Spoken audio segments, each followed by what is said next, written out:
Next up, we got how good is Justin Jefferson actually? Now we know, or actually, let me know. Where do y'all rank Justin Jefferson, JJ? Where do y'all rank him now of today? All right. I feel like he's probably top three. He's definitely top three in the league. Let me know where y'all would rank him. But we gonna see how good is he actually. You know what I'm saying? So hey, if y'all want more JJ videos, hit that like button, hit that sub button. Let's just hop into it. The catchable throw rate from a clean pocket is 79.4% and 60.5% when the quarterback is pressured. But on a 4th and 18 with 2 minutes left in the game, down 4 points to the Bills in Buffalo, Kirk Cousins threw a ball that had just a 28.8% chance of being caught. Justin Jefferson went up with one. I ain't gonna lie, when he made this catch, I knew he was official. I knew it. Because I was low-key a hater at first. But when he made this shit under clutch, I'm like, yeah, he got it. He's sweet. Because he made this damn gritty shit, bro. That shit made me mad, bro. I told y'all, I really hate the gritty, bro. I hate the gritty. You know what I'm saying? And I only hate the gritty because it was so popularized. Anything that's like too popularized, I don't like. Everybody just on a bandwagon. That shit just makes it like bro. Like it's people overplaying a song. You know what I'm saying? I don't even want to hear that shit. I don't want to see that shit no more because everybody's doing it. Now, if Justin Jefferson just did it himself, I would have no problem. You know what I mean? It really is like his own signature stuff.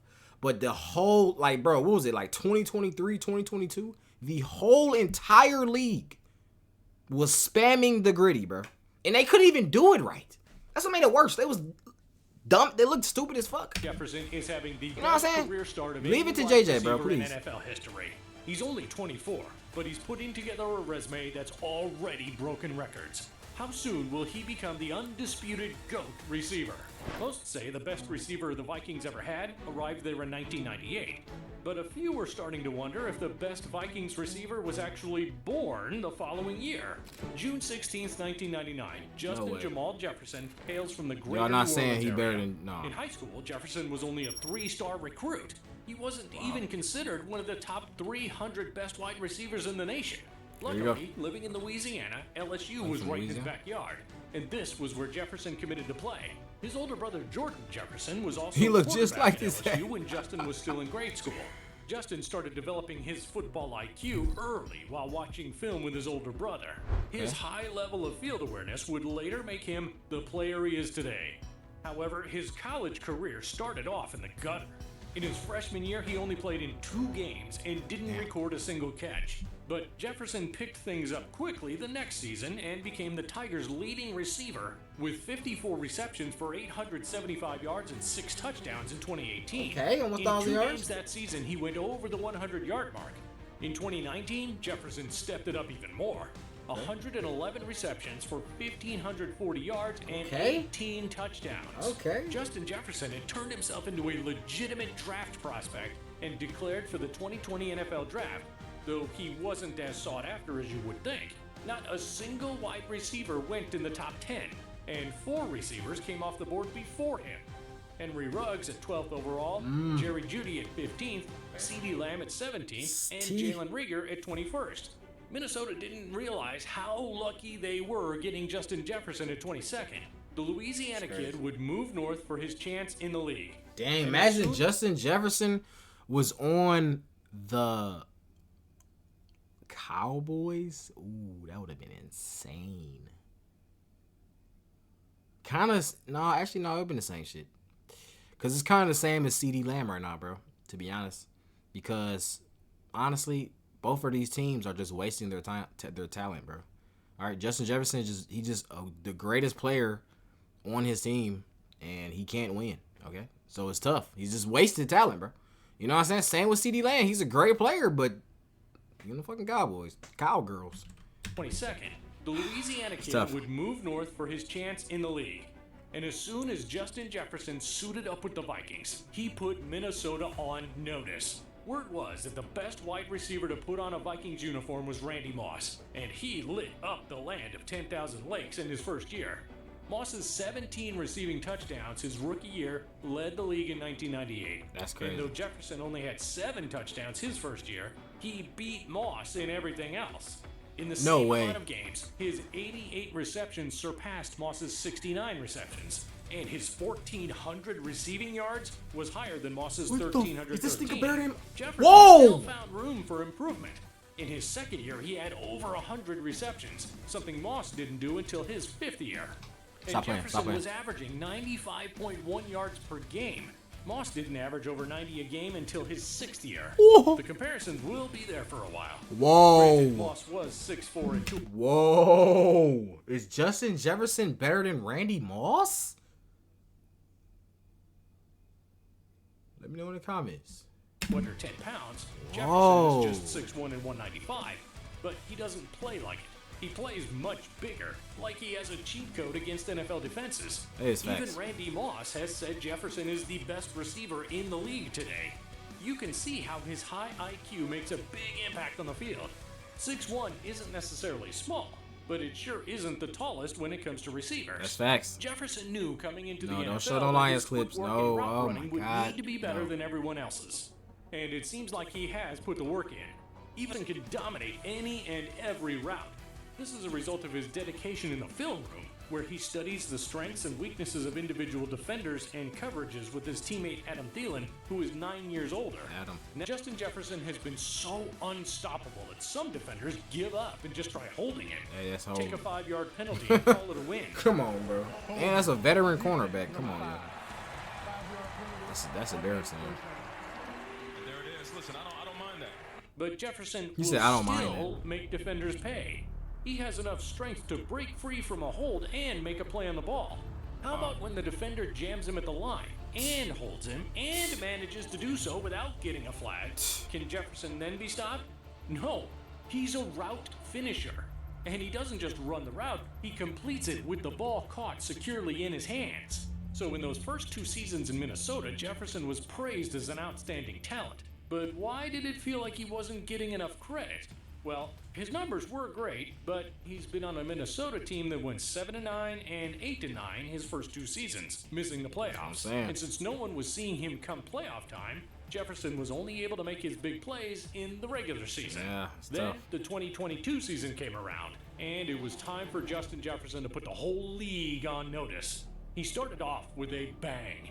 The 2-time reigning MVP Aaron Rodgers and his Packers came into Minnesota's house, and Jefferson didn't blink. He caught 9 balls for 184 yards. 1 long ball that went for 64 where Jefferson showcased his elite route running. And of course, that yards after the catch. He had 2 touchdowns and they trampled the Packers 23-7. Jefferson and the Vikings kept playing well. In week 4, they improved to 3-1 after narrowly beating the Saints 28-25 behind Jefferson's 10 receptions for 147 yards. The following week, Jefferson went off again, this time against the Bears. 12 receptions, 154 yards. As more defensive coordinators were game planning against him, Jefferson showed off his mental toughness with his consistency and his physical toughness with his ability to hang on to the ball while taking hits. Week 9, they beat the Commanders 2017. Jefferson had 7 receptions for 115 yards and 1 spectacular touchdown, where the defender was practically in his shirt, and he still made a fantastic move to pull it down. The Vikings were now 7-1. They were turning heads, as was Jefferson. But it was time to head to Buffalo and see how they fared against a high-caliber team. The game went back and forth. It was close the whole way through, and even though Jefferson was having himself an afternoon, the Bills had the edge. They led 27-23 with 2 minutes left in regulation. The Vikings had the ball, but they had gotten backed up into a 4th and 18 in their own territory. It was do or die. Kirk Cousins launched the ball about 28 yards and Jefferson leapt in the air for the ball. All the work that Jefferson had been putting in came together on this one catch. He ran his route perfectly and wound up exactly where Cousins hoped he would be. His athletic ability allowed him to jump into the air, twist his body, and get his hand in the right place. The defender behind him was clamping 2 hands around the ball, but Jefferson used his strength to pull the football away. You gotta retire after that. Just 1 hand. You have to retire. His body control allowed him to keep the ball in his hand to make sure it never hit the ground. You didn't even have to catch it. All you had to do was just, it was 4th down, wasn't it? It was 4th down, bro. Trying to catch a pick like you sweet. You're not doing shit, bro. Just bat it down. All he had to do was literally just mess him up, bro. That's all he had to do. Strength to pull the football away so hard. with just one hand. Good shit, His JJ. body control allowed him to bro. keep the ball in his hand to make sure it never hit the ground. It wasn't just the catch. It was the moment.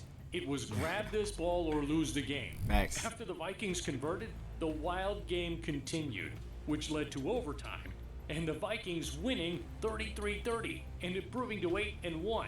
Jefferson had 10 catches, 193 yards, and 1 touchdown that game. Nice. Jefferson helped Minnesota win the NFC North with a 13-4 record. He finally helped his team get into the playoffs, and he finished the year with absurd numbers. 128 receptions, most in the league, and 1,809 receiving yards, also most in the league. He tacked on 8 receiving touchdowns and 1 rushing touchdown for good measure. Jefferson became the youngest player in NFL history to lead the league in both receptions and receiving yards. Really? He also won Offensive Player of the Year that year. His 4,825 receiving yards in his first 3 seasons is the most by any player in history in that same time span. What? The previous record was 4,163 yards held by, guess who? Randy Moss. No way. The 2023 season saw Jefferson get injured and miss significant time. However, he still played in 10 games, racked up 5 touchdowns and 1,074 receiving yards. Kirk Cousins got injured too, so it was pretty much a lost season for the team. Now, Kirk's out, and the Vikings brought in new blood at quarterback, J.J. McCarthy. And Boy, Michigan just product. locked up Jefferson with the largest non-quarterback contract in league history. $140 million over 4 years. Dang, only 4 Justin years? Jefferson has put us all on notice. In his short amount of time in the league, he has been tearing it up. We are already seeing record numbers and absurd catches. If his trajectory continues, step aside Randy Moss, step aside Jerry Rice. Why put his old ass picture in there? Louisiana What the kid fuck? might soon become the greatest receiver of all time.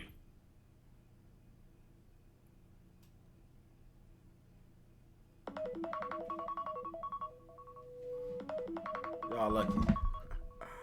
Cause I was about to scare y'all ass. You know what I'm saying? Fake freeze. Oh, y'all lucky. You lucky.